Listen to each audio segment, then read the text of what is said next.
Welcome to our 5th art panel, our first ever fully digital art panel for Tennocon 2020. And I am joined by Jeff, Lucas, and Keith, and we're going to be going through some behind the scenes stuff that we've been working on this year. So the community created Warframe, we started this project back in March, and it started with the theme that the design council picked, which was broken. We ended up with Aornhart presenting us with kind of variations of what that broken Warframe would look. And then we ultimately ended up with this final concept art, which the community has seen already.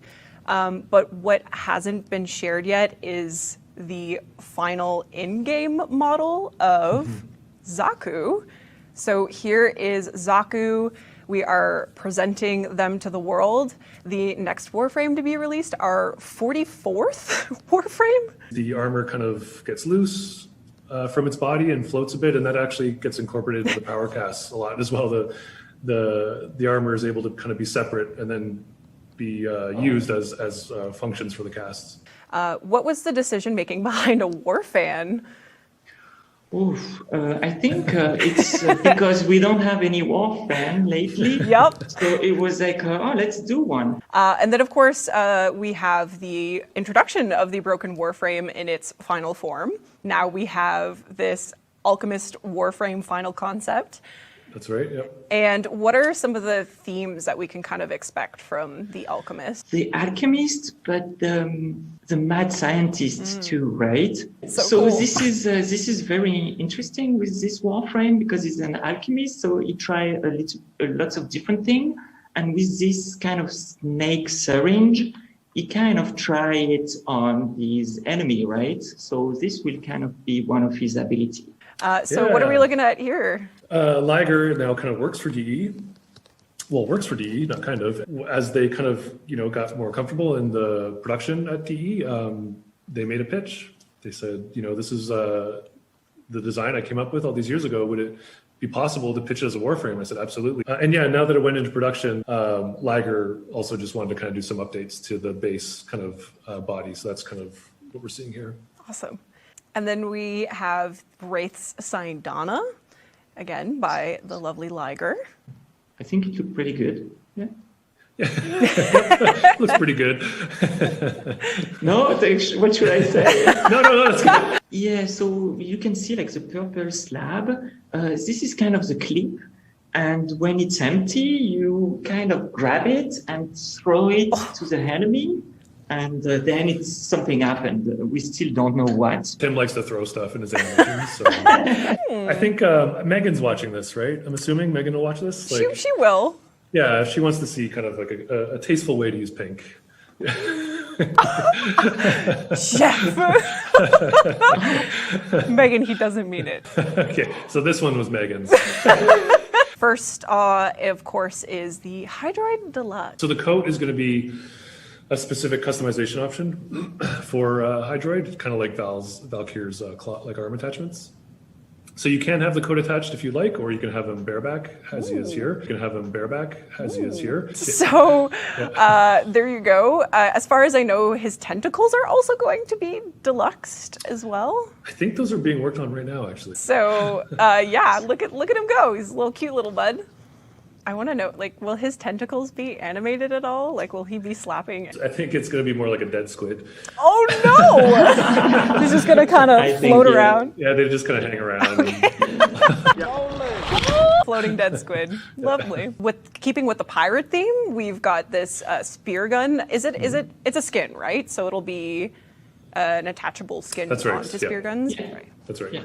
And we have a progress report to show. This is by Dahan, and Greg took a stab at this. Pun intended. Oh, she's so beautiful. I feel like, did Megan collaborate on this as well? Oh my! It even has the ponytail and the default colors, or I don't know. Zephyr Deluxe, another Liger piece here. Wow. So yeah, this was the pitch, and it's kind of a little bit of Wipeout inspired. The personality kind of gives you that Jet Set Radio vibes. And they put a lot of work, a lot of really cool thought into kind of like the corporate logo kit that goes with it. Yeah, for and Zephyr. I guess we should just be clear that this is not necessarily replacing one of the Carrie's original design. No, I jokingly threatened Carrie that we were going to take his design away and have an artist finish it. And he like, I was really kind of teasing, but there was genuine heartache when I said that to him. So he's deserved to kind of poke away at this whenever he gets the chance. And maybe it was our fault for unveiling it. So it's like a passion project. One day I was going through Twitter and I saw a picture of a gun that is called Le Fâcheux 20 rounds double-barreled revolver. And I was like, oh, this gun looks pretty good. It was like interesting shapes and stuff. And I was like, the actual Twitter, and it was somebody saying, we should do a gun like that for Warframe. I was like, oh, okay, well.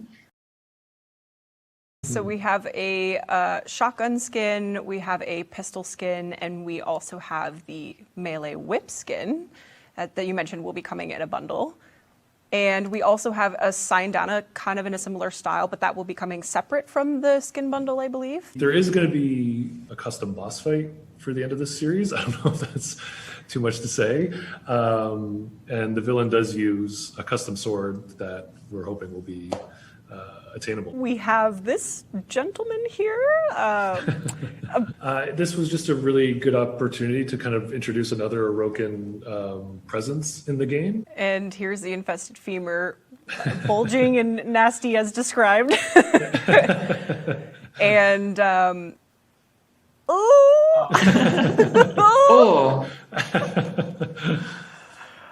It's got a lot of weight to it. Yeah, really good squash and stretch going on. Ooh. Amazing sense of weight for the dangler. So it has a custom spawn. So it can kind of like anchor to pieces of the geo and come in and out and come in and out and come in and out and come in and out.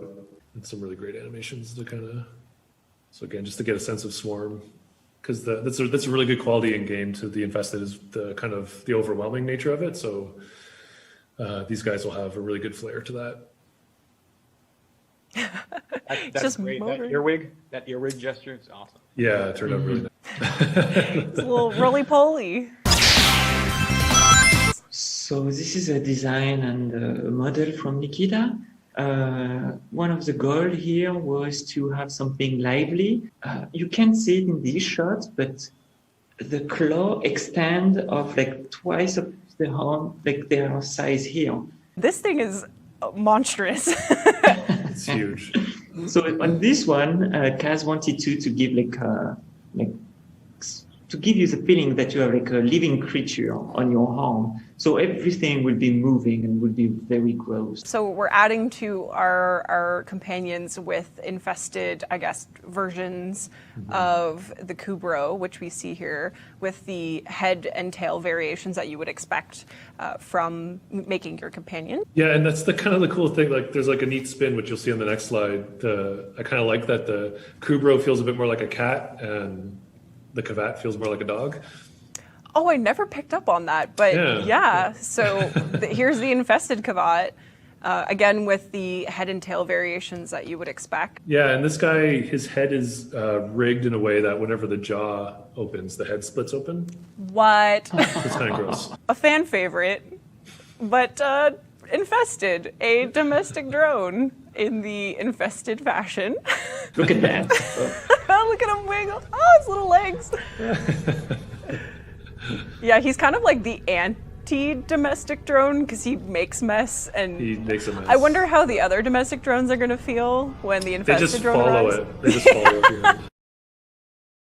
Last but not least, one NVIDIA, one